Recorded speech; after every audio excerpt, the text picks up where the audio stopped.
জান্নাতওয়ালাদের তিনি রব, জান্নাতওয়ালাদের আমার নবী রহমান, জাহান্নামী ওয়ালাদের তিনি রব, আমাদের নবী রহমান। আল্লাহ বলেন আলামিন নবীকে, আর নিজের জন্য বললেন আলহামদুলিল্লাহি রব্বিল আলামিন। যাবতীয় প্রশংসা আল্লাহর জন্য, যিনি দোজাহানের পালন কর্তা। রাসূলে পাকের জন্য বলছেন ওয়ামা আরসালনাকা ইল্লা রাহমাতাল লিল আলামিন, পাঠাতাম না আমি কি জগতের জন্য রহমত স্বরূপ করে। জোরে বলুন। এখন ওই নবীর শানে বড় কটূক্তি। আয় আল্লাহ, আমি আপনাকে ভালোবাসবো, আপনাকে খুশি করব, আপনার মোহাব্বত চাই, কি হবে? আল্লাহকে তো কেউ দেখিনি, দেখেছেন কেউ? কেউ দেখেনি। হাজি, গাজী, নামাজি, মাওলানা, মুফতি, মুহাদ্দিস, মুফাসসির, মুস্তাহিদ, শাহাদুস সারা, মুজাদ্দিদ, কেউ দেখে। তবে আল্লাহ আমরা করি, করি কি করি না? কথা বলেন না কেন? দেখিনি। এমন কি আমরা যে মযহাব মানি, এই মযহাবের ইমাম, ইমামে আজম, তিনি বলেন আমি আমার রবকে ৮০ বার দেখেছি। ইমাম মালিক ৪ মযহাবের এক মযহাবের ইমাম, মালিকি মযহাবের ইমাম, তিনি বলেন আমি আমার রবকে ১০০ বার দেখেছি।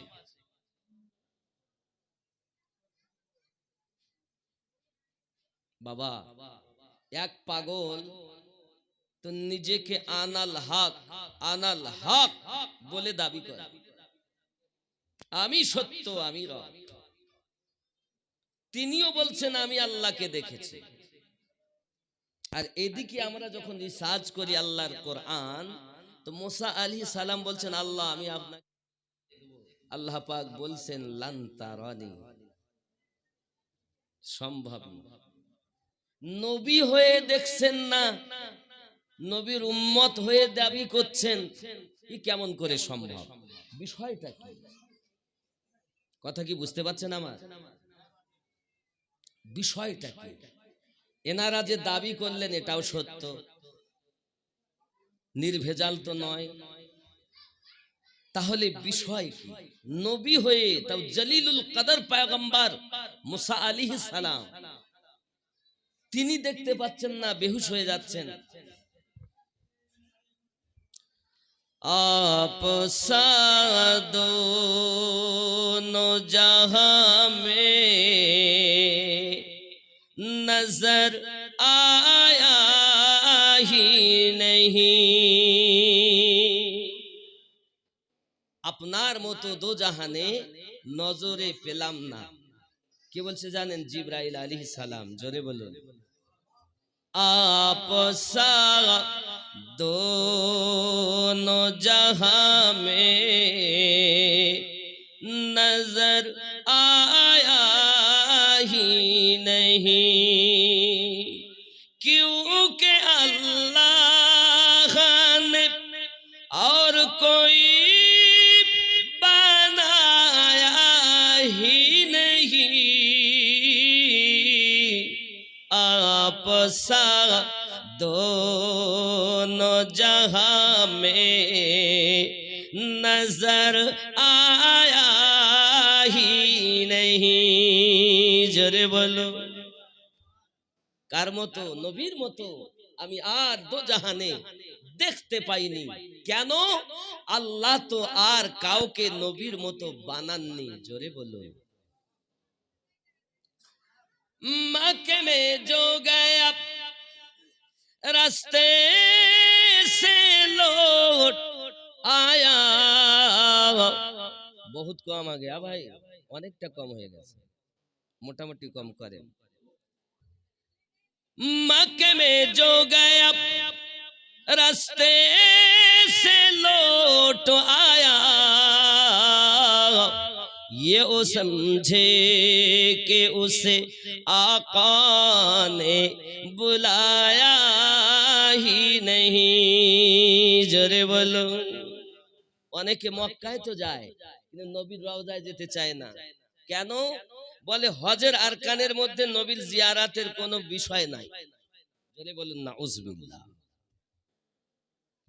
এই জন্য এখানে বলা হচ্ছে মক্কে মে জো গয়া, মক্কায় যে গেল, রাস্তে সে লৌট আয়া, মানে রাস্তা থেকে ফিরে এলো। ये वो समझे कि उसे आका ने बुलाया ही नहीं, आप सा दोनों जहां में नजर आया ही नहीं। जोरे बोले। ख्याल करें, महबूब ओ मुहीबी में नहीं दो जगह में सानी, महबूब ओ मुहीब नहीं दो जगह में सानी, एक का जिस्म नहीं और एक का साया ही नहीं। जरे ये বুঝতে পারছেন সেটটা কি? আলেমেরা বুঝতে পারছেন। মেহবুব ও মুহিব, মেহবুব আমাদের নবী, মুহিব হলো রব। এনাদের না রবের মতো রব আছে, না নবীর মতো আর কোন নবী আছে। নেই দো জাহানে কোন সানি, মানে উপমা, দ্বিতীয় কেউ। রবের মতো আর কোন রব আছে? আমাদের নবীর মতো কোন নবী আছে? এক জনার, একজন দেহ থেকে পাক, আর একজন হলো ছায়া থেকে পাক। জোরে বলে। এটাই এই মানে কলিতে বলা হয়েছে महबूब ও মুহিব में नहीं दो जगह में सानी, एक का जिस्म नहीं और एक का साया ही नहीं, आप सा दोनों जहां में नजर आया ही नहीं। কবরে গেলেন, জিজ্ঞাসা করা হবে এবং নবী পাক আপনার আমার কবরে আসবে। সহিহ বুখারীর হাদিস, মা কুনতা তাকুল ফি হাক্কি হাদার রাজুলিন মুহাম্মাদিন সাল্লাল্লাহু আলাইহি ওয়াসাল্লাম, আপনি আমি যদি রাসূলের দিওয়ানা যেতে দেরি হবে, নবী কোলে লইতে দেরি করবেন না। জোরে বলো, আরো জোরে বলো। जब कहा सरकार ने, जब कहा कब्र में सरकार ने ए मेरा है, যখন কবরে গেলাম আর নবী বললেন যে এটা আমার। जब कहा कब्र में सरकार ने ए मेरा है, फिर नकीरों ने मुझे हाथ लगाया ही नहीं। जरे बोले। नबी যদি একবার বলে দেন এ হলো আমার, আয় ফেরেশতা তোমরা যার কাছে প্রশ্ন করতে এসেছো এ হলো আমার, তখন মুনকার নাকির কি করছে? ফের নাকির मुझे हाथ लगाया ही नहीं। নবী যেই বললেন আমার, তখন আর মুনকার নাকির হাত লাগালেন না। কারণ নবী যদি একবার বলেন আমার, হাসরের মাঠে আল্লাহ যখন ধরবেন, পাপী জাহান্নামে নিয়ে যা, আর আমার নবী গিয়ে ছুটাবেন, আয় আল্লাহ আমি আমার উম্মতকে নিয়ে যেতে দেব না। আল্লাহ ধরলে নবী ছুটাবেন, আর নবী ধরলে কেউ ছুটাবে না। কেউ নাই। আদম থেকে ঈসা পর্যন্ত কোন নবী, কোন ফেরেশতা কারোর ক্ষমতা নেই যে ধরে। তাহলে নবীর দামানের তলায় যারা জান্নাতি হলো তারা। কথা কি বোঝা যাচ্ছে? নবীর দামানের তলায় যারা জান্নাতি হলো তারা। এমনকি কবরেও কোনো আযাব নাই, কবরেও কোনো প্রশ্ন নাই। শুধু একবার যদি নবী বলেন যে আমার, কার কার? আমার। যেমন আপনি দেখবেন আমাদের এমএলএ এমপি, ধরেন ভারত আমাদের পশ্চিম বাংলার মুখ্যমন্ত্রী, যদি উনি বলেন এই মাওলানা সাহেব আমার লোক, তো বড় বড় কেস মা লোক যখন। আর সরকার ভারতের যদি বলে দেন যে আমার মানুষ, আমার লোক, অফিসার ও আমার লোক ধরেছি, ছেড়ে দে, যত বড় অপরাধ করুক যা খালাস। একবার এর দুনিয়ার সরকার, তা ভারতবর্ষের। আর এইরূপ ৮০,০০০ আলমের যিনি বাদশাহ, তিনি আমাদের নবী। তিনি যদি একবার বলেন আমার, তো সে হলো পার জান্নাতের হকদার। কোন সওয়াল নাই, প্রশ্ন নাই, একমাত্র নবীর হতে হবে। আয় আল্লাহ, আপনার ভালোবাসা কিভাবে পাবো? আল্লাহ পাক কোরআনুল মাজিদ সূরা আল ইমরান আয়াত নাম্বার ৩১-এ স্পষ্ট বলেন, বিসমিল্লাহির রহমানির রহিম, কুল ইন কুনতুম তুহিব্বুনাল্লাহ, বলে দিন কেউ যদি আমি আল্লাহকে ভালোবাসতে চায়। কুল অর্থ হলো বলুন, বলে দিন।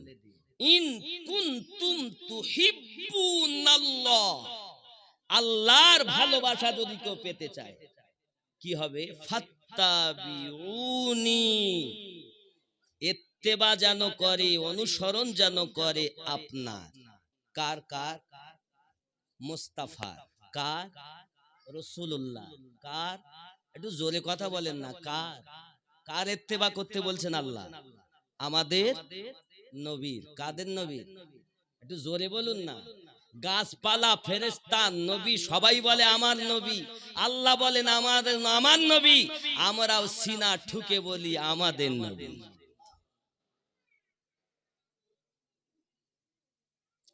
ইত্তেবা করো নবী। আয় আল্লাহ, নবীর ইত্তেবা করলে কি হবে? আল্লাহ পাক বলেন যদি তোমরা ইত্তেবা করো, ফাত্তাবিউনি ইহবিবুকুমুল্লাহ, আমি আল্লাহ তোমাকে ভালোবেসে নেব। আল্লাহ আর কি কিছু করবেন? বলছে হ্যাঁ, ওয়ায়াগফিরু লাকুম যুনুবাকুম, যত ভুল করেছো, পাপ করেছো, আমি আল্লাহ সব মাফ করে দেব। আল্লাহ আর কি দিবেন? আল্লাহ পাক বলছেন আল্লাহু গফুরুর রহিম, আমি আল্লাহ তোমার উপরে রহমত বর্ষণ করতেই থাকব। তাহলে নবীর ইত্তেবা করলে তিনটি প্রায়: এক, আল্লাহ পাকের ভালোবাসা পাওয়া যাবে; দুই, জীবনের গুনাহ ত্রুটি ভুল সব মাফ হবে; তিন, আল্লাহ পাকের দয়া প্রাপ্ত হব। জোরে বলো। এখন ওই নবীকে বাদ দিয়ে আমরা রব পাবো কেমনে? সম্ভব নয়। কেউ যদি বলে আমরা আল্লাহর হতে হবে, যখন তুমি রাসূলুল্লাহর হবে তখন আল্লাহর হবে। আর আল্লাহর হতে গেলে আগে তোমাকে ওলি আল্লাহর হতে হবে। কার হতে হবে? ওলি আল্লাহ। আপনি বলছেন আমি আল্লাহর, আমি আল্লাহর, আল্লাহ বলছেন আমি ওকে চিনি না। ও এত বড় মিথ্যাবাদী। না নামাজ, না রোজা, না হজ, না যাকাত, না মুরাকাবা, না মুশাহিদা, কিছুই নাই। আয় আল্লাহ, তাহলে মুর্শিদ আমাকে ধরতে হবে? বলে হ্যাঁ। এক শ্রেণীর লোক বলো পীর ধরা নিষেধ বলে, শুধু বলে আমাকে ভালোবাসো। আর আমার আল্লাহ পাক স্পষ্ট জানালেন কোরআনুল মাজিদ সূরা আল কাহাফ আয়াত নাম্বার 17। জোরে বলুন সুবহানাল্লাহ। কত নাম্বার আয়াত? 17 নাম্বার আয়াত। কি বললেন? বিসমিল্লাহির রহমানির রহিম মান ইয়াহদিল্লাহু ফাহুয়াল মুহতাদি। আমি আল্লাহ যাদের হেদায়াত দান করি তারা হেদায়াত প্রাপ্ত হয়।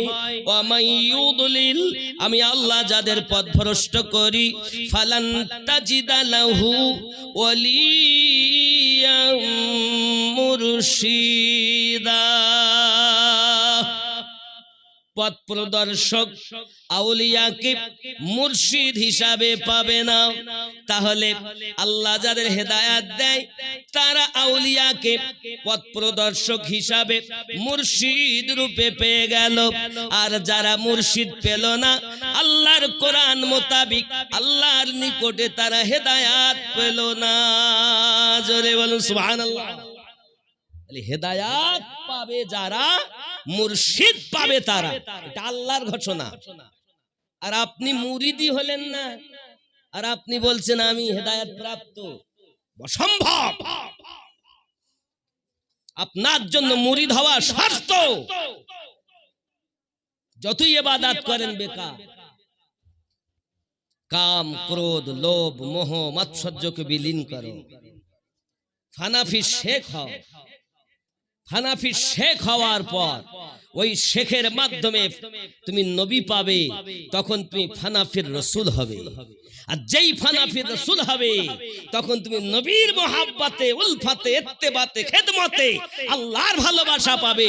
তখন তুমি আল্লাহতে বিলীন হবে, তখন তোমার নাম হবে ফানাফিল্লাহ। আর যেই তুমি ফানাফিল্লাহ হবে তখন তোমার কাজ হবে বাকাবিল্লাহ। বাকাবিল্লাহ অবশিষ্ট। কবরে যাবেন, কাফনে দাগ লাগবে না। কবরে যাবেন, কাফনে দাগ লাগবে না। আমার আগে যে কোনো মানুষে বলছিলেন, আমার আগে বক্তা, ওয়ালা তামুতুন্না ইল্লা ওয়া আনতুম মুসলিমুন, খবরদার মৃত্যুবরণ করো না, মরার আগে মরো, তারপরে মরো। এই জায়গাতে যখন ইমাম আজম গিয়েছেন, ওই যে আশীর্বাদ দেখেছেন, এবার আমি ওইখান তুলবো, কিন্তু খেয়াল করবেন, আমার কথা মনে আছে তো? সব দিলের কান দিয়ে শুনবেন, একটা কথা যেন এদিক ওদিক না হয়। ইমামে আজম আবু হানিফা বলেন, আমি আমার রবকে আশীর্বাদ দেখেছি। যখন মানুষ ফানাফিল্লাতে চলে যায় তখন তার ভাব কিন্তু আলাদা হয়ে যায়। ইমামে আজমকে বলা হয়েছিল, হুজুর আপনার বয়স কত বলুন। ইমামে আজম বলেন, আমার বয়স মাত্র 2 বছর। কত বছর? সঙ্গে সঙ্গে পাশে যারা দাঁড়িয়ে আছে জিজ্ঞাসা করেন, ওগো জগতের শ্রেষ্ঠ ইমাম নোমান ইবনে সাবিত রাদিয়াল্লাহু তাআলা আনহু, আপনি এত বড় মিথ্যাবাদী আমরা তো আগে জানতাম না। কেন?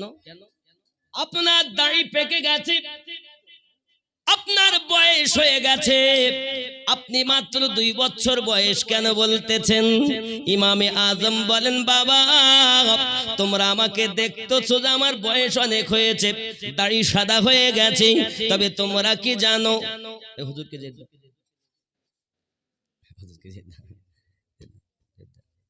মাশাআল্লাহ মাশাআল্লাহ, মানে যে কথা হবে খুব মনোযোগ দিয়ে শুনতে হবে। ওনার বয়স তখন 68 বছর। কত বছর? কার বয়স? ইমামে আজমের। আর জিজ্ঞাসা করা হচ্ছে, হুজুর আপনার বয়স কত? তো বলছে 2 বছর। কয় বছর? সর্বনাশ, তাহলে সবাই তো বলবি মিথ্যা কথা। এখন যদি আপনারা আমাকে কেউ জিজ্ঞাসা করেন, ভাই আমিনুদ্দিন আপনার বয়স কত, তা আমি যদি বলি আমার বয়স হলো 3 বছর, তা আপনারা সব রাগ করবেন না? মিথ্যাবাদী বলবেন না? দেখতে পাচ্ছেন এক, আর হচ্ছে আর এক। এ তো চোখকে আমরা মনে হয় ভুল দেখছি নাকি? ওগো জগতের ইমাম আবু হানিফা, ইমামে আজম আবু হানিফা, হুজুর আপনি বলুন 68 বছর বয়সে 2 বছর বয়স কেন বললেন? ইমামে আজম বলেন, বাবা এতটা আমি বছরগুলো, আমি আমার 66 বছরগুলোকে সব নষ্ট করে ফেলেছি। 2 বছর কেন বলেছি জানো? এই 2 বছর আমি ইমাম জাফর সাদিক রাদিয়াল্লাহু তাআলা আনহুর 2 বছর গোলামি করেছি। ইমাম জাফর সাদিকের পিতার নাম ইমাম বাকার রাদিয়াল্লাহু তাআলা আনহু। ইমাম বাকারের আব্বা জান হযরত ইমাম জয়নুল আবেদিন রাদিয়াল্লাহু তাআলা আনহু। আর ইমাম জয়নুল আবেদিনের আব্বার নাম ইমাম হুসাইন রাদিয়াল্লাহু তাআলা আনহু। আর হুসাইনের আব্বার নাম আলী রাদিয়াল্লাহু তাআলা আনহু। আর আলী পাকের যিনি শ্বশুর মুহাম্মাদুর রাসূলুল্লাহ। ভালো করে বুঝবেন কথাগুলো। যুবক আমার, জগতের শ্রেষ্ঠ ইমাম বলেন আমার 2 বছরটাই হলো সঠিক, বাকি বয়সগুলো আমার সব নষ্ট করে ফেলেছি, হেলায় দুলিয়ে ফেলেছি, হেলায় গুলিয়ে ফেলেছি। সঠিক জিনিস আমি তপস্যা করে পাইনি।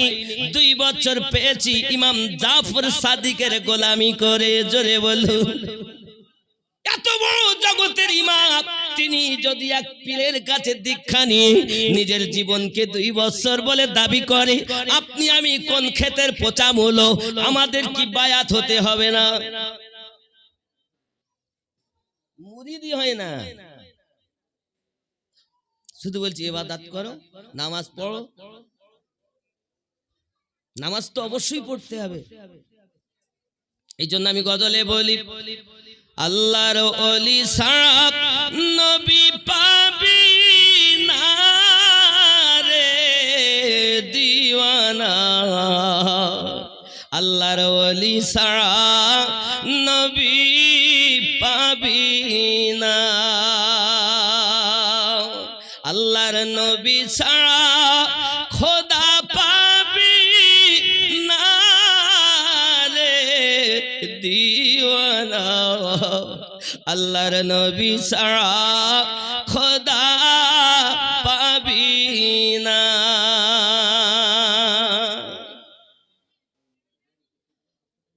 আল্লাহর ওলি বলেন, আল্লাহর নবী বলেন হাদিস পাকে, যদি পেতে চাও আমাকে গিয়ে ধরো আমার বন্ধুর দামান খানা রে দিওয়ানা।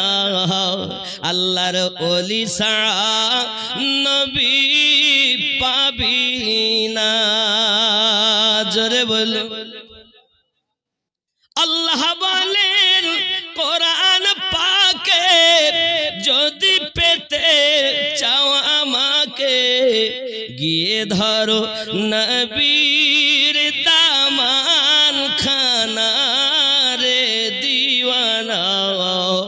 আল্লাহর নবী ছাড়া খোদা পাবি না। আল্লাহর ওলি ছাড়া নবী পাবি না রে দিওয়ানা। আল্লাহর ওলি ছাড়া নবী পাবি না। জোরে বলুন। জিবরাইল বলেন আমার নবীর দারে দেখলাম কত পয়গম্বরে। জিবরাইল বলেন নবীর দারে দেখলাম কত পয়গম্বরে, আপনার মতো একজন পেলাম না রে দিওয়ানা। আল্লাহর নবী ছাড়া খোদা পাবি না। দুনিয়া চায় আল্লাহকে রাজি, আল্লাহ চায় নবীকে রাজি। আমরা মিলাদ দিচ্ছি, আল্লাহ রাজি হবে। দোয়া করছে, আল্লাহ খুশি হবে। দান করছে, আল্লাহ খুশি হবে। সবাই চায় আল্লাহ খুশি হবে। দুনিয়া চায় আল্লাহকে রাজি, আল্লাহ চায় নবীকে রাজি এ ভেদে তত্ত্ব বোঝা যাবে না রে দিওয়ানা আল্লাহর নবী ছাড়া খোদা পাবি না আল্লাহর ওলি ছাড়া নবী পাবি না রে দিওয়ানা আল্লাহর ওলি ছাড়া নবী পাবি না আল্লাহুম্মা সাল্লি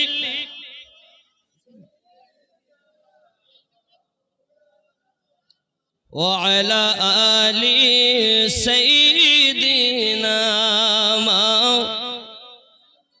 ইমামে আজম যখন ফানাফিল্লাতে পৌঁছালেন ফানাফিল্লাতে পৌঁছানোর পর আল্লাহ দেখার দাবি করেছেন আল্লাহকে কি উনি দেখেছেন না বাবা না নূরের একটু ঝলক দেখে নূরের একটি ঝলক দেখে ইমামে আজম বলেন আমি আমার রব দেখে নিয়েছি এই যুবকেরা মনসুর আল্লাহ তপস্যা করতেছেন এই বুঝি পর্দা সরে যায় মালিক আমি তোমায় দেখতে চাই মালিক আমি তোমায় দেখতে চাই রব আমি তোমায় দেখতে চাই সারা জীবন তোমার ইবাদত করলাম নাম শুনেছি জীবনে দেখিনি আল্লাহ একবার আমাকে দেখা দিয়ে দাও মহান আল্লাহ পাক আল্লাহ তাআলা তার আশিকের কথা শুনতেছে তার প্রেমিকের কথা শুনতেছে রব্বে করিম পর্দা সরে যায় পর্দা সরে যেতে যেতে হঠাৎ একটা নূরের ঝলক এসে গেল আর ওই ঝলকের মাঝে একটা আওয়াজ ভেসে এলো আনাল হক এই ঝলকটা যখন ওনার কাছে এসেছে হযরতে মনসুর আল্লাহ সঙ্গে সঙ্গে উনি সব ভুলে গেলেন বাড়ি ঘর সন্তানাদি বিবি বাচ্চা এলাকার মানুষ বড় একজন মুহাদ্দিস ছিলেন তিনি মনসুর আল্লাহের জামানায় ওনার মতো আলেম ছিলেন না মনসুর আল্লাহ বড় আলেম হওয়ার পরও তিনি কেন এই কথা বললেন বোঝার শক্তি কার চলেন আমি আপনাদেরকে জিনিসটা বোঝানোর জন্য আরো একটুখানি পিছনে নিয়ে যাই বাবা যুবকরি খেলাধুলা করো না বাবা পৃথিবীতে যত পারো কান্না করো আল্লাহ পাকের কাছে তুমি হাসতে পারবে কবরে যাবে তুমি হাসতে পারবে যুবকেরা খুব ভালো করে বুঝুন উনি কেন কথা বললেন আমাদের বড় পীর আব্দুল কাদের গেলানী রাদিয়াল্লাহু তাআলা আনহু ছোটবেলায় রাস্তায় চলতেছেন বাবা এমন সময় আসমানি একটা আওয়াজ আসতেছে আয় আব্দুল কাদের তুমি মেহবুব হবে না আশিক হবে বড় হয়ে তুমি কি হবে একটু বলো ওলির গোলামি কেন করব আজ তো শুধু মৌলবীরা বলছে আমাকে ভালোবাসো মৌলবীকে ভালোবাসো এলে কত মৌলবী নেবেন মিথ্যা কথা বলে কত মৌলবী নেবেন মসজিদে থাকতে থাকতে পরে মেয়ে নিয়ে চলে গেছে কত মৌলবী নেবেন শুক্রবারের দিন মসজিদে আসে ডিউটি করে শুক্রবার ছুটি মানে নামাজ পড়িয়ে চলে যায় শনিবার জোহর অথবা রবিবারে জোহর এসে ধরে আর হঠাৎ ফোন করছে কমিটির লোক হুজুর কোথায় আছেন তো বলছি বাহানা ধরিয়ে দিলে একটা কি আমার বাচ্চার শরীর খারাপ আমি যেতে পারি নবীর ওয়ারেস কখনো মিথ্যা কথা বলে নাকি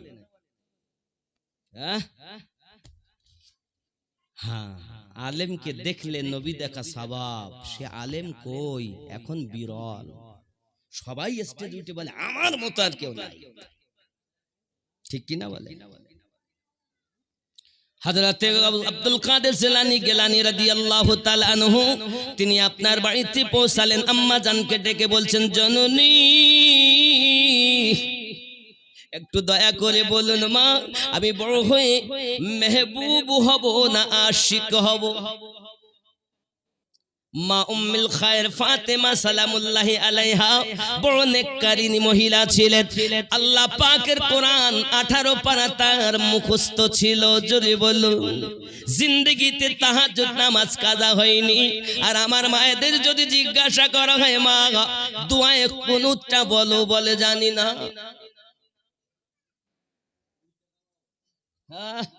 শুধু মোবাইল নিয়ে পড়ে রয়েছে, দিন ও রাত মোবাইল নিয়ে পড়ে আছে।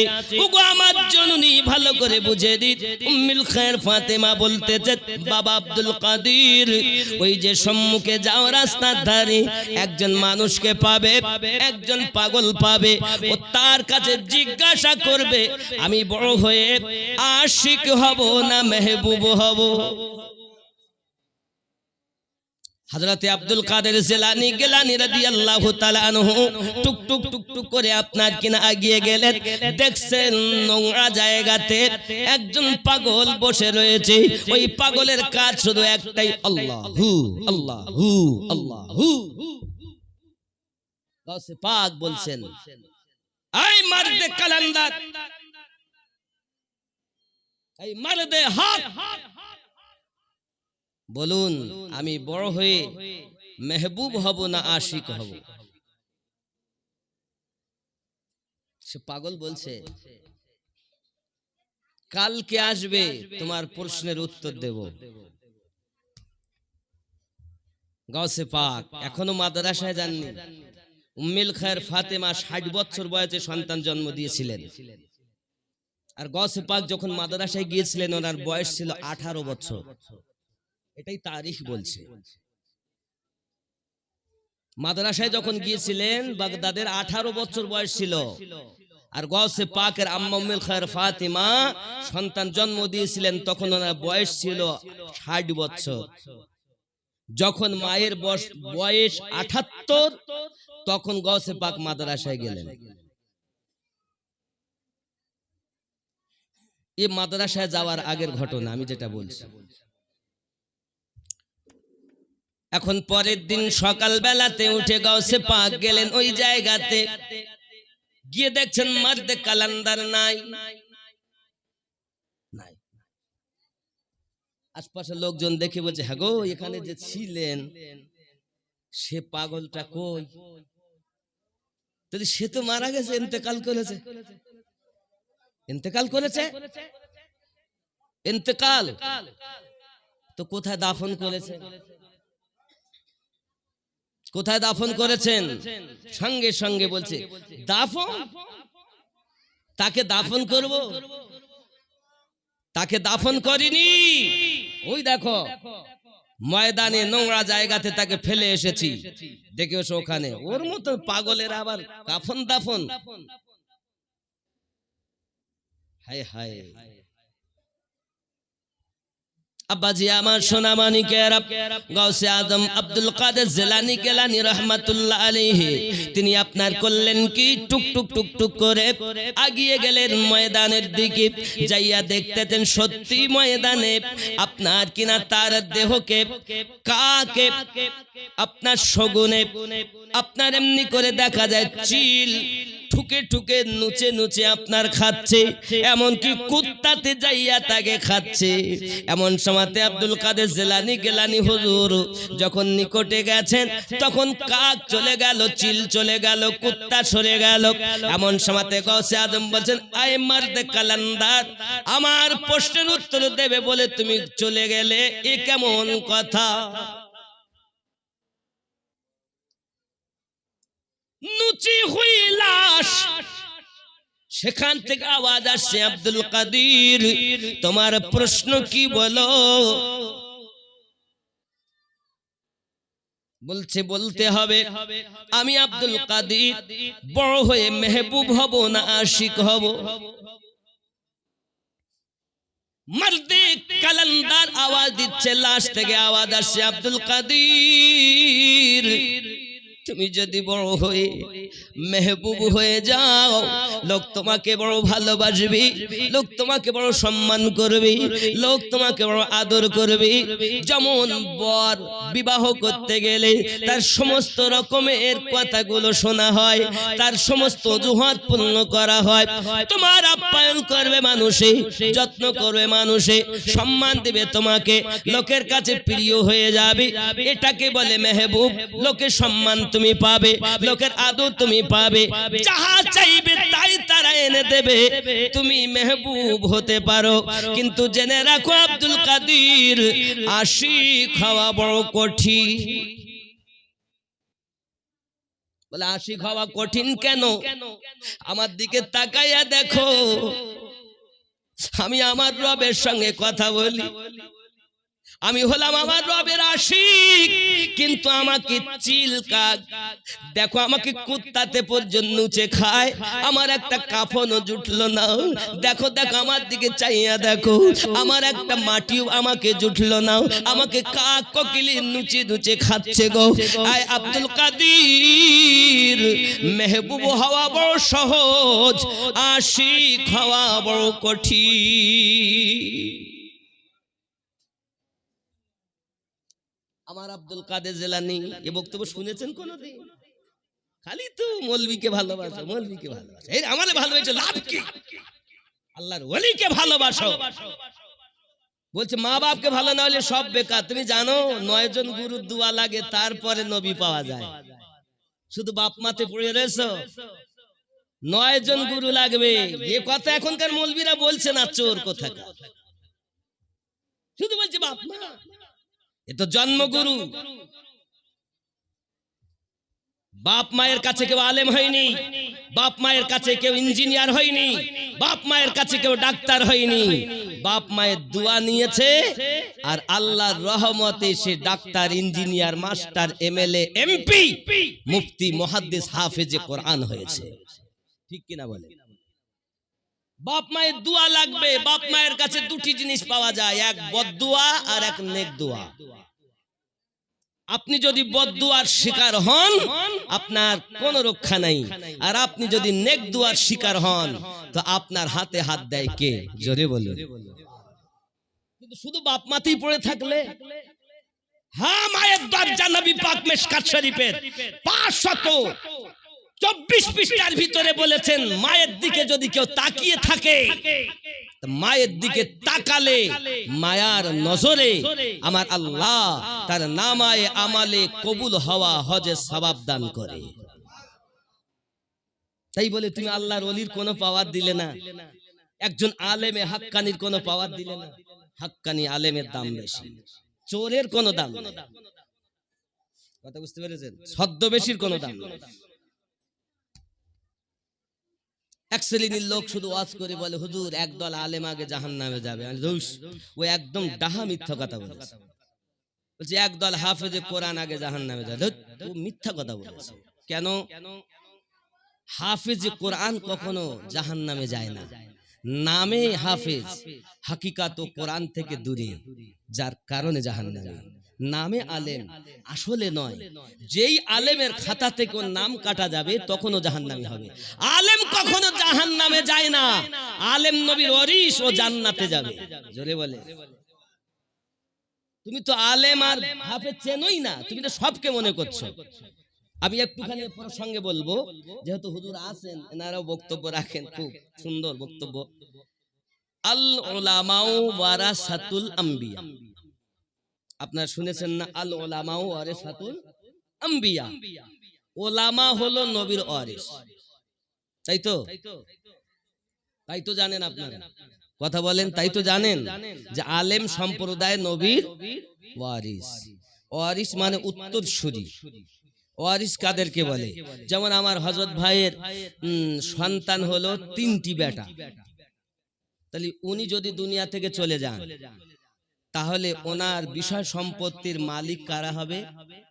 ওয়ারিস। ওনার ছেলেরা পাবে নাকি বলেন? তাহলে রাসূলে পাকের ওয়ারিস হলো উলামায়ে কেরাম। নবীর দেওয়া মাল ওর কাছে নাই, তো ওয়ারিস হলো কেমন করে? ও তো চোর। রাসূলুল্লাহ যখন বলেছেন আল উলামা ওয়ারাসাতুল আম্বিয়া, তখন ছিল 1450 বছর আগে। আর আমরা কাদেরকে আলেম বলতেছি? মাদ্রাসায় গিয়ে পড়াশোনা করেছে, আবদনামা, মিজান, নহমির, হেদায়েতুন নূর, কাফিয়া, মিশকাত, এমনি করে আপনার কিনা সারাজামি, এরপরে আপনার কিনা দেখা গেল তিরমিজি, নাসাই, ইবনে মাজাহ, মুসলিম শরীফ, বুখারী শরীফ পাস, আলেম হয়ে গেছে। আপনি যেটাকে আলেম বলছেন, এটা একটা সিলেবাসের নাম, কিন্তু নবী পাক বলেছেন আল উলামা ওয়ারাসাতুল আম্বিয়া, আম্বিয়া হলো, আলেম হলো, আমি নবীর ওয়ারিস। আর নবী যখন এ কথা বলেছেন তখন তো বুখারী তৈরি হয়নি, ইমাম বুখারীর তো জন্মই হয়নি। আপনি বুখারী পাশওয়ালাকে আলেম বলছেন, কিন্তু নবী কি ওই আলেমের কথা বলেছেন? একবার কি ভেবেছেন আপনারা? এটা একটি সিলেবাসের নাম, ঠিক কি না? এটা ডিগ্রি, এটা একটা পজিশন, এটা একটা পদ, এটা একটা সম্মান।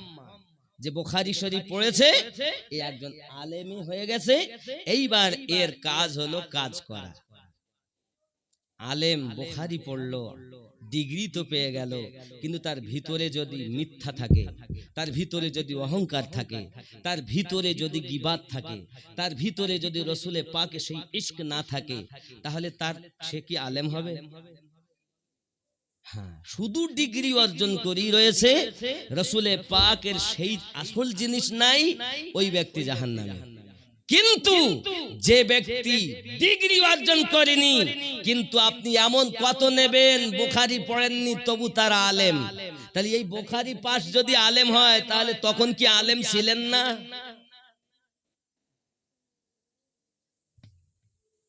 আমার কথা বুঝতেছেন নাকি? একটু বুঝতে হবে, বলো, দিলের কান দিয়ে শুনতে হবে। তাহলে আমার নবী যখন বলেছেন তখন কি আলেম ছিলেন না? না এখনই শুধু আলেম হচ্ছে? তখনও আলেম ছিলেন। সেই আলেমের সঙ্গে এই ডিগ্রিধারী আলেম যখন সমজস্য হবে, সেই আলেম জান্নাতি হবে। আর ওই আলেমকে দেখলে রাসূল দেখা সওয়াব পাওয়া যাবে। কথা বুঝতেছেন? আমার খুব সংক্ষিপ্ত বললাম। আব্বাজি আমার, আগিয়ে চলুন। হযরতে গৌসে পাক বলেন, আই মর্দে কালান্দা, মেহবুব হওয়া তো সহজ, কিন্তু আশিক হওয়া যদি কষ্টই হয়, তো আমি আব্দুল কাদের আশিক হয়ে দেখাবো। জোরে বলে। পাগলের কথা বলছেন, পাগল দেখে ঠাট্টা করবেন না, আপনি তাহা জানেনই না। এই একটি জেলা রক্ষাকারী আল্লাহ ওলি দিয়েছেন, একটি গ্রাম রক্ষাকারী আল্লাহ ওলি দিয়েছেন, একটি দেশ রক্ষাকারী আল্লাহ ওলি দিয়েছেন। তামাম বিশ্বকে হেফাজত করার জন্য আল্লাহ তার ওলি বান্দাদেরকে দিয়ে রেখেছেন, যাদের সাদকাতে আমরা বেঁচে আছি। নইলে কবে ধ্বংস হয়ে যেতাম। আপনি তো আল্লাহওয়ালা বুঝতেই পারছেন না, কারণ আপনি চোর, তো সবকে চোর মনে করেছেন। এখন যদি জিজ্ঞাসা করা হয়, ভাই দুনিয়া ভালো মানুষ আর আছে? দুনিয়া শেষ, আমরা বলি না? এই বলি কিনা বলি? এখানেই যদি আমি জিজ্ঞাসা করি, বাবা দুনিয়া কেমন দেখো, তো দুনিয়ায় আর ভালো মানুষ, তার মানে কি? একটি হাদিস পড়ি, রাসূল পাক সাল্লাল্লাহু আলাইহি সাল্লাম সাহাবী রাসূলদের মাঝে বসে আছে। এমন সময় প্রিয় রাসূল আসরের পর উনি জিজ্ঞাসা করছেন, দুনিয়াটা কেমন দেখলেন? একজন সাহাবী উঠে দাঁড়িয়েছেন, হুজুর দুনিয়া আধা ভালো আর আধা খালো। আমরা যখন বলি আর ভালো মানুষ পাইনি, ঠিক একই প্রশ্ন আবার কিছুক্ষণ পর রাসূল আমার আরেকজনকে জিজ্ঞাসা করছেন, আরেকজন সাহাবীকে, দুনিয়াটা কেমন দেখলেন? তো বলছেন, হুজুর পুরাটাই খারাপ, ভালো আর পাইনি। বসুন, বসে আছেন। এনারা চিন্তা করছেন, একই প্রশ্ন আমাকে করলেন আবার ওনাকে করলেন, ব্যাপারটা কি? কিছুক্ষণ পর আবার আমার নবী জিজ্ঞাসা করছেন, দুনিয়াটা কেমন দেখছেন? আবার সাহাবী রাসূল উঠে বলে, হুজুর দুনিয়াটা পুরাই ভালো লাগে, এত সুন্দর দুনিয়া, কিন্তু এই দুনিয়া আমাদের জন্য পরীক্ষার স্থান হুজুর, খুব ভালো। রাসূল পাক বলেন, বসো। সব বসে আছে। এনাদের ভিতরে কিন্তু কল্পনা জল্পনা হওয়া স্বাভাবিক। জি, একই প্রশ্ন আমাকে ওনাকে এনাকে, ব্যাপার কি? এর রহস্য আমাদের জানা দরকার। নবী পাকের কাছে আরজি জানালেন, হুজুর মেহেরবানি করে একবার বলবেন কি, আপনি প্রশ্ন করলেন কেন, এর রহস্যটা কোথায়? প্রিয় রাসূল আমার বলেন, জেনে রাখো, যে মানুষটি বলেছে দুনিয়াটা পুরাটাই খারাপ, সে এখনো পর্যন্ত ঈমানে মুকাম্মাল হতে পারেনি। ওর মন খারাপ,